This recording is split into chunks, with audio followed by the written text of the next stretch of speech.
Mi hanno chiesto di fare i saluti perché alla fine è l'aeroporto che ospita questa serie di appuntamenti che hanno preso spunto da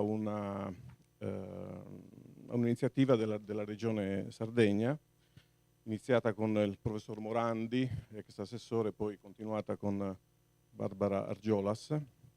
Noi fungiamo da, ente di supporto a questa iniziativa, che reputo molto interessante, veramente molto interessante. Io credo che si stia andando verso la direzione giusta adesso con queste attività. La giornata di oggi, tra l'altro, è particolarmente interessante. Io ho scambiato qualche parola con le persone che poi condurranno tutti voi in queste 3 giornate, credo siano 2 giornate più una di educational, e mi piacerebbe poter fermarmi anch'io per ascoltare, anzi credo proprio che lo farò. Lascio poi a Lucio l'onere di presentare le persone e di introdurre la giornata dei lavori. Dico solo che dobbiamo essere positivi, siamo positivi perché dal nostro punto di vista, dal punto di vista dell'aeroporto, porto i dati di traffico che sono assolutamente positivi, almeno per questo aeroporto. Abbiamo superato già oggi le previsioni che avevamo calcolato in sede di budget, e abbiamo da gennaio ad oggi un 16% di aumento del traffico, quindi, ma non è soltanto questo il dato importante, ma il fatto che il traffico veramente si sta espandendo nei periodi di spalla, e la cosa più importante è questa. Pertanto siamo nel momento giusto per questo tipo di attività. Ecco. Vedo poi tanti giovani, e i giovani sono importanti, insomma, hanno la mentalità giusta, e attenzione, non dimenticate però le persone che hanno esperienza. Qualcosa per noi anziani bisogna dirlo. Bene, io non aggiungo altro, passo la parola forse a Lucio. Ancora una volta vi ringrazio e vi auguro una buona giornata di lavoro. Grazie all'ingegner Pippo Bello, il nostro amministratore delegato, che naturalmente è uno degli artefici di questo programma insieme all'assessorato regionale. Intanto vi dico che l'assessore non ci sarà, abbiamo saputo dal suo staff che è stata trattenuta da un impegno sopraggiunto, per cui non sarà con noi. Abbiamo però il dottor Tomasi qui con noi, in rappresentanza della Regione Sardegna, dall'assessorato al turismo. Faccio subito le presentazioni delle persone che abbiamo qui al tavolo. Come al solito sta diventando una presenza costante e preziosissima Joseph Eyark. Joseph Eyark non ha bisogno di presentazione, però voglio dire una cosa, è un amico, è una persona di grande spessore e ha un incarico particolarmente gravoso quest'anno qui in Sardegna. Si sta occupando del piano strategico, per cui noi lo spremiamo come un limone per cercare di carpire informazioni. Devo dire che lui si fa spremere con grande ed è veramente una persona veramente disponibile, quindi vi invito anche a fare delle domande, a essere interattivi, perché da lui possiamo davvero ottenere tanto. Ha un'esperienza nazionale e internazionale, di origine spagnola ma ormai italiano alla quasi totalità del suo sangue, ed è veramente una persona di grande competenza nel settore turistico, grazie alla quale stiamo facendo veramente dei passi in avanti importanti. Quindi sarà la prima persona alla quale darò la parola, Joseph. Subito dopo, e poi concluderà la mattinata, la professoressa Mariangela Frank. Anche lei non ha bisogno di presentazioni per gli addetti ai lavori. È autrice tra l'altro di uno dei libri di riferimento sul turismo, quindi marketing delle destinazioni turistiche, è uno dei libri più utilizzati nei corsi di marketing universitari. Sono veramente orgoglioso poi di dare la parola al pomeriggio al professor Pontigia, che insieme al professor Vescovi ci racconteranno un po' cosa sta succedendo sul mercato cinese.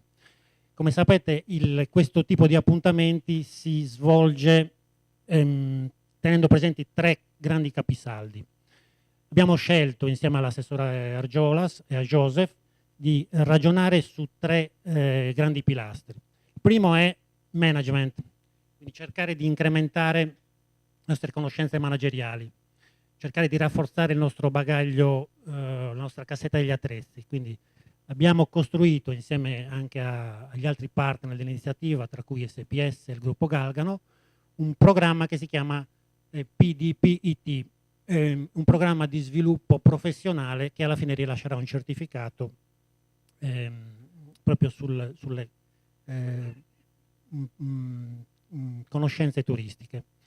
Il secondo ordine di problemi che abbiamo voluto affrontare sono i mercati di sbocco, quindi ciascuno dei nostri moduli ha un focus specifico sui mercati. Questa volta è il caso della Cina, quindi un mercato molto lontano ma con grandissime potenzialità, come vedremo nel pomeriggio.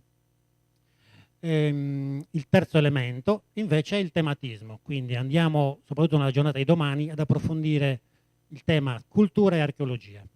Siamo al terzo appuntamento di questa serie, il totale degli appuntamenti sono 7, per cui insomma speriamo di avervi fatto cosa gradita, avendo identificato argomenti che possono essere utili per il nostro e per il vostro lavoro.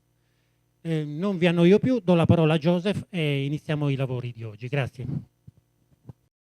Eccoci, allora, anzi una cosa, mi hanno chiesto una cosa, allora, messaggio per i ragazzi giovani, ok? Quando io avevo la vostra età, per esistere dovevi essere dentro delle pagine gialle. Voi sapete che cosa erano le pagine gialle? Beh, oggi si utilizzano soltanto per tenere la porta aperta, che è quello che lo utilizzo io. Perché se non c'eri nelle pagine gialle non esistevi. Beh, oggi se non sei nei social non esisti.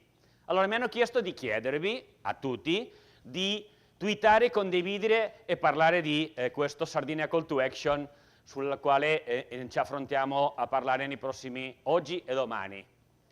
Va bene? Bene, andiamo a fare una introduzione sul turismo culturale e l'archeologia dalla ottica della Sardegna. E voglio darvi 2 dati preoccupanti. La Sardegna ha 273 siti culturali e archeologici. La Sicilia ne ha più o meno 890 e, come dire, e la Puglia 170-180. C'è una differenza? La media di visitatori sui nostri siti culturali e archeologici è di 6.000 persone anno. Quella in la Puglia 8.800 e più o meno gli amici della Sicilia ne hanno 13.000, lo quale vuole dire che da noi il turismo archeologico sicuramente o culturale, mettendolo diciamo in qualche maniera assieme, come dire, è non una nicchia, è una micronicchia. Quello che, come ha detto giustamente Lucio, stiamo facendo è capire e analizzare la situazione. Diciamo che c'è un interesse verso tutto quello che è il turismo culturale archeologico in Sicilia di approssimatamente il 20% di ricerche in internet, ok, come motivazione di viaggio, ma il problema è che, come sapete bene, dall'interesse al call to action o diciamo, al book ce ne passano e noi otteniamo veramente scarsi risultati. Andiamo oggi a introdurre fondamentalmente il perché di questo incontro dedicato all'archeologia e soprattutto al turismo culturale, per vedere se siamo in grado come sistema Sardegna di riorganizzarci, di creare e sviluppare un vero prodotto turistico, culturale e archeologico che ci possa in qualche maniera aiutare a incrementare l'attrattività e la competitività della Sardegna come destinazione turistica. Ma per questo dobbiamo cominciare a ragionare sulle prospettive. Allora, la cultura e il turismo in realtà hanno un rapporto complicato, lo hanno avuto sempre, dal punto di vista che, partiamo dalla premessa che a volte si dice o io di tutto. Il problema è che i turisti non visitano tutte le risorse culturali e archeologiche di una destinazione. Ma allo stesso tempo partiamo dalla premessa che il turista è selettivo nelle sue scelte di visita. Tende a privilegiare quello che ha più interesse, o a volte quello che non ha più interesse culturale ma che è più noto, dove farsi il selfie. Pertanto c'è in qualche maniera, diciamo, una certa minusvalorizzazione della cultura.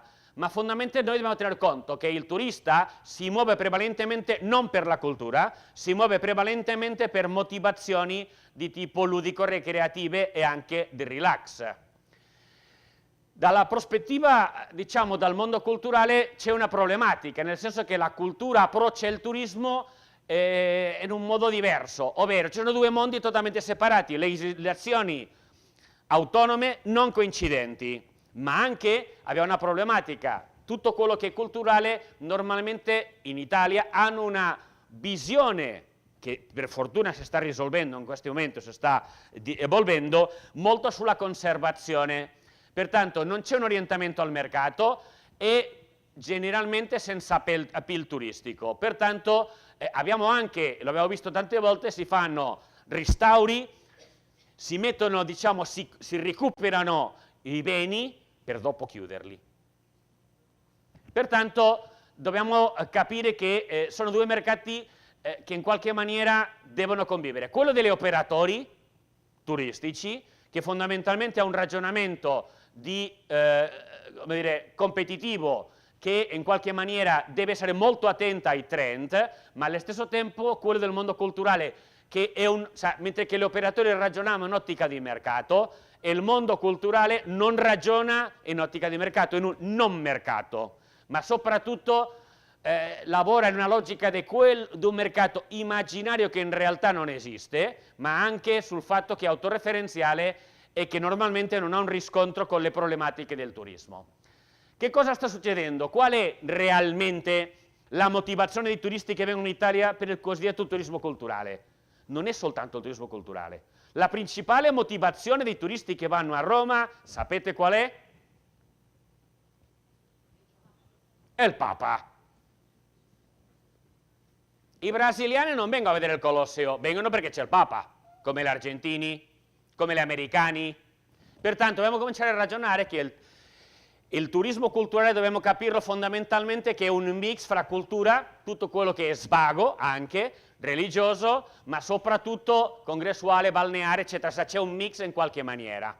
Pertanto arriviamo a un fatto sul quale dobbiamo capire quali sono le sfide del turismo culturale e archeologico. Prevalentemente che in Italia la permanenza media del turismo culturale è ridotta, non andiamo mai oltre i 3 giorni, siamo a una media di 2,1-2,3, ma soprattutto che ormai il turismo culturale come tale si è trasformato in turismi culturali, come vedremo in qualche maniera. E questa è già una pista sulla quale noi dobbiamo cominciare a ragionare per tentare di costruire in qualche maniera la proposta turistica del turismo culturale della Sardegna per i prossimi anni.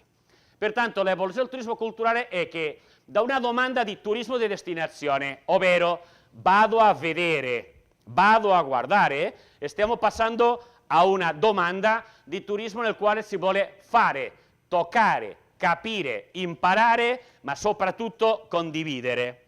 Lo quale vuole dire che stiamo arrivando anche di più a una logica di turismo esperienziale, dove la parola di ordine è conoscere e anche e soprattutto sentire, ma è immergersi nella realtà, lo quale vuol dire che è necessario un adattamento delle attrattive risorse culturali verso tutto quello che è raggiungere questo obiettivo di, lo vedremo domani, diciamo di entertainment, che c'è un rischio che l'entertainment ci può portare in qualche maniera alla banalizzazione, però dobbiamo ragionare su un nuovo argomento, un nuovo modo di fare turismo, che è quello del touristainment. E pertanto l'evoluzione del turismo sul quale la cultura deve adeguarsi, ma anche noi operatori del turismo dobbiamo adeguarci, e passare da un concetto del mercato di massa e del turismo organizzato a un incremento del turismo di nicchia e soprattutto del turista individuale. Questo ci porta a una grande rivoluzione nel modo nel quale intendiamo e organizziamo il turismo culturale. E questo spiega questi due casi, i bronzi di Riace, straordinari, bellissimi, ma non ci va nessuno. E non è tanto perché si trova in Reggio Calabria, il Museo Nazionale Archeologico, sino per il fatto che non c'è una storia dietro, che non è organizzato, che sicuramente, come abbiamo visto prima, i turisti scelgono, e sicuramente scelgono prima altre cose che andare ai bronzi di Riace, o lo stesso il satiro danzante del Museo Nazionale di Mazara del Vallo, che è bellissimo, ma vai a visitarlo e spesso devi richiamare perché il portiere o il bigliettaio sta fuori fumando la sigaretta, non c'è nessuno. Pertanto dobbiamo cominciare a ragionare che dal punto di vista del cliente, dal punto di vista del turismo, il cliente oggi si muove rapidamente, vuole vedere molte cose in poco tempo, non vuole approfondimenti, ma soprattutto quello che cerca è le attrattive note, il fatto di dire ci sono stato, tradotto, mi faccio il selfie. Ok? Ma soprattutto il turista non è un studioso, sino che è soltanto un turista, vuole vedere, capire un po', ma per favore non inondatemi di storie perché non le ricorderò. Pertanto, gli operatori della cultura dobbiamo in qualche maniera ragionare assieme con quelli del turismo per creare una proposta turistica che sia fondamentalmente non di cultura con la C maiuscola, sino di cultura con la C minuscola. E spesso facciamo degli errori perché non c'è un ascolto del mercato e del cliente dal punto di vista anche turistico-culturale. Ci inventiamo degli itinerari che non hanno nessun interesse. Qui avete alcuni esempi. Itinerari turistici dei paesaggi d'autore. O gli approdi di Ulisse. O itinerario transromanica. O la terra del duca. Vuol dire, spesso facciamo itinerari, prodotti turistici a tavolino, senza nessun interesse turistico, ma soprattutto senza nessuna logica né potenzialità di interesse nel mercato turistico, perché c'è una visione particolarmente, diciamo, settaria di quello che è la cultura, in modo che non dialogando, non ragionando in ottica del cliente e del turista, non portiamo a casa dei risultati. Pertanto le parole di ordine oggi del turista culturale sono tre: leisure, landscape, learning. Cultura sì, ma anche in concetto di leisure. Learning vuole dire voglio imparare, voglio capire, voglio conoscere, ma anche landscape, paesaggio, interesse per il paesaggio urbano, piuttosto che culturale, piuttosto che non gastronomico, eccetera, eccetera. E questo ci porta a noi territori, a noi destinazione, a doverci adeguare ai diversi modelli di fruizione turistica dal punto di vista del turista culturale. E ne abbiamo 6. Uno c'è la fruizione tradizionale e il modello città d'arte, che più o meno rappresenta il 40% del totale dei turisti culturali o cosiddetti culturali, che fondamentalmente tratta sulla visita alle attrazioni turistiche o ai musei, e spesso è un turismo di gruppo, caso Roma, Firenze, Venezia, eccetera, ma fondamentalmente è quello che si muove attraverso i percorsi classici. C'è però il caso della Sardegna, prevalentemente, la cosiddetta fruizione del rimbalzo, ovvero vengo in Sardegna al mare, piove, mi vado a vedere il nuraghe. Fa brutto tempo, mi vado a vedere il Museo Nazionale d'Archeologia di Cagliari. Pertanto è quello che si chiama la fruizione del rimbalzo, che normalmente il 50% dei clienti, o meglio detto, dei visitatori che abbiamo sulle attrattive turistiche in Italia, lo quale ci porta a un fatto che la motivazione prevalente non è quella culturale. Si tratta generalmente di turisti che sono escursionisti, è un tipo di turista che non richiede approfondimenti. Bene, andiamo a vedere quelli però che sono motivati culturalmente, l'interesse all'argomento, la fruizione ad hoc, che però viene a rappresentare più o meno il 10% del turismo culturale. perché la motivazione specifica è l'esempio del turismo quando ci sono delle mostre, degli eventi culturali particolari, eccetera, eccetera, è però organizzato e funziona con la logica dei target specifici, ma soprattutto anche è un turista autonomo e poco intermediato. E di qua cominciamo a calare, perché abbiamo in Italia soprattutto il turista di radici, il turista che in qualche maniera la famiglia straniero e di procedenza italiana viene in Italia, fa un po' di, diciamo, di approfondimento, ha una motivazione familiare e le interessa però non tanto la cultura museale, sino la cultura del territorio, la cultura delle tradizioni. Abbiamo il turismo, diciamo, culturale di studio, quelli che vengono a studiare, eccetera, ma soprattutto è in crescita la fruizione della destinazione in logica culturale, ma per fruire, per vedere l'atmosfera, per vedere il territorio. È il modello del city break, è il modello che oggi è in crescita, modello Torino, modello Verona, modello Londra, piuttosto che Berlino, eccetera. Beh, pertanto le destinazioni non dobbiamo più tentare di imporre in qualche maniera al turista il nostro approccio o visione, sino fondamentalmente adeguarci a queste tipologie di fruizione turistica.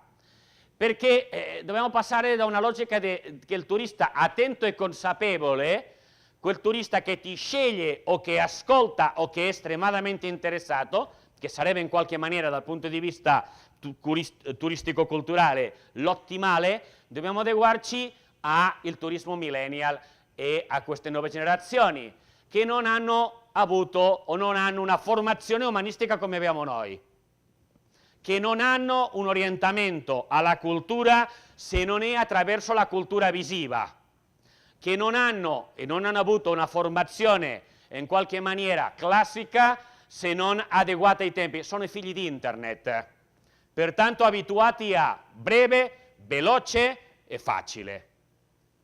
E questi sono i nostri futuri, sono già clienti, saranno sicuramente ancora di più i clienti del futuro.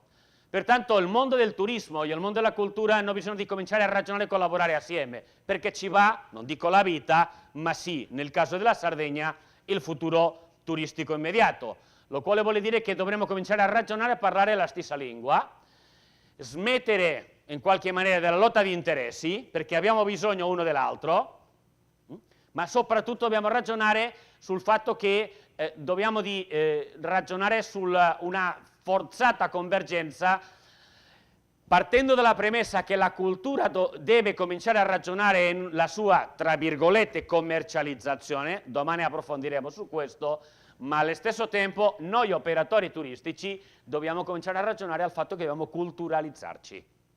Detto questo, quali sono le domande sulle quali noi in Sardegna dobbiamo riflettere? Se la cultura è la principale motivazione dei turisti che vengono da noi e anche sui siti archeologici e sui nostri musei, se la cultura è soltanto una decorazione per il turismo, e sì, dobbiamo ragionare in come evitarlo, come trasformarlo, ma soprattutto se è necessario che innoviamo il rapporto o il prodotto turistico-culturale della Sardegna. E quali sono in qualche maniera le domande, le tipologie di turista che a noi ci interessa? Beh, ci interessa il turista culturale casuale, però che attirato perché passava di là o perché magari ci ha scelto per altro, ci interessa soprattutto, o gli interessa perché vuole fare una esperienza profonda, come il turista culturale, diciamo, generale classico, che è aleatorio, volatile, ma che la sua, diciamo, visita a un'attrattiva, una cosa culturale, il nostro museo, un nostro sito archeologico, in realtà è una motivazione secondaria, ma gli interessa soltanto avere un'esperienza superficiale. Oltre, evidentemente, a puntare sul turista culturale ad hoc, che è profondamente motivato, che richiede una comunicazione e un processo di assimilazione culturale approfondito. E ovviamente il turista culturale, diciamo, generale, che, come dire, non pretende più di tanto, ma che sicuramente ci è positivo o, diciamo, per il quale l'importanza della scelta di destinazione e il mondo culturale o l'offerta culturale è stata sufficientemente attrattiva. Pertanto dobbiamo cominciare a ragionare sul concetto del turismo culturale perché è in evoluzione, mentre che ieri turismo culturale è fondamentalmente una proposta di tipo patrimonio storico e artistico. Oggi dobbiamo ragionare su quello che è il patrimonio materiale, ma soprattutto immateriale, anche argomenti come il paesaggio urbano, la conformazione urbana, i borghi per esempio, sono una proposta di turismo culturale, ma dobbiamo ragionare su nuove forme del turismo culturale come il creativo, il comunitario, eccetera, eccetera. E dobbiamo adeguarci alle nuove tendenze del turismo culturale, in primis l'edutainment, ovvero la logica del mix di elementi culturali, educativi e intrattenimento che creano il prodotto turistico culturale oggi, che non è soltanto come dire, una bella vetrina con il patrimonio, sino che la interpretazione, l'aiuto, ma anche il fatto della condivisione, piuttosto che il trasmettere e far capire e comprendere tutto quello che in qualche maniera rappresenta la nostra cultura. L'esempio per noi illuminanti è Stone Age. O altri esempi, come nel caso del Belgio o della Svizzera, dove attraverso ricostruzioni, siano reali o virtuali, si aiuta sicuramente a entrare al turista nella realtà, a conoscere, a assorbere, ma allo stesso tempo avere un'esperienza positiva e soprattutto che gli permette una fruizione adeguata della nostra attrattiva, ma soprattutto a una condivisione e promozione delle nostre attrattive. Un'altra delle tendenze è capire che ci sono nuove motivazioni, ovvero la cultura con la C minuscola, mostri, concerti, rappresentazioni, anche le rievocazioni storiche sono un elemento fondamentale oggi per l'attrazione dei flussi turistici, ma soprattutto il generare esperienze che devono essere interattive, partecipative, ma soprattutto partire dalla logica che un'esperienza di turismo culturale si fonda nel fatto che il nostro turista non è un semplice spettatore, sino che è un attore o un protagonista della propria esperienza. Qui avete un esempio di un parco sul quale domani ne parleremo, un parco archeologico sul quale ai turisti se li fa sentire quello che era l'essere un soldato romano. Ok? Cioè ti immergi, capisci, senti che cosa era portare la corazza, ti racconti, ma soprattutto in un modo, non dico divertente, ma se partecipativo e diverso, ma anche e soprattutto tentare di capire che conoscere, mettere in mano, come per esempio vedete là, imparare qual è la cultura gastronomica del posto è fondamentale. Oggi il turista non vuole guardare o vedere, soprattutto quelli che abbiamo visto, i millennial e la generazione Z, è un altro mondo. Pertanto è uno che vuole toccare, mettere le mani in pasta, ma soprattutto avere delle esperienze. Come nuova tendenza del turismo culturale c'è la immersione, ovvero l'imparare, ma soprattutto il fatto di essere in contatto, perché non interessa soltanto la storia intesa come reperto, sino la storia tradotta alla tradizione, alla realtà, al paesaggio dove abitiamo, dove viviamo. Pertanto quello che si oggi chiama nel turismo le esperienze. Il turista culturale oggi vuole il contatto con l'autenticità, vuole in qualche maniera ottenere delle esperienze di vita, ma soprattutto vuole imparare, portarsi a casa un bagaglio, magari nello smartphone, con la foto di quello che faceva. Però se tutto questo ci serve per aiutare a crescere e sviluppare il nostro turismo culturale, ben venga.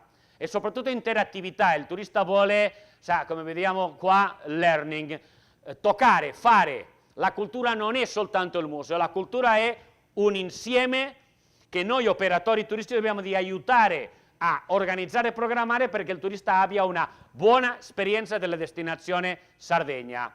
E il turista vuole sperimentare, vuole capire. E per questo dobbiamo cominciare a ragionare anche nell'utilizzo di tutte le tecnologie possibili.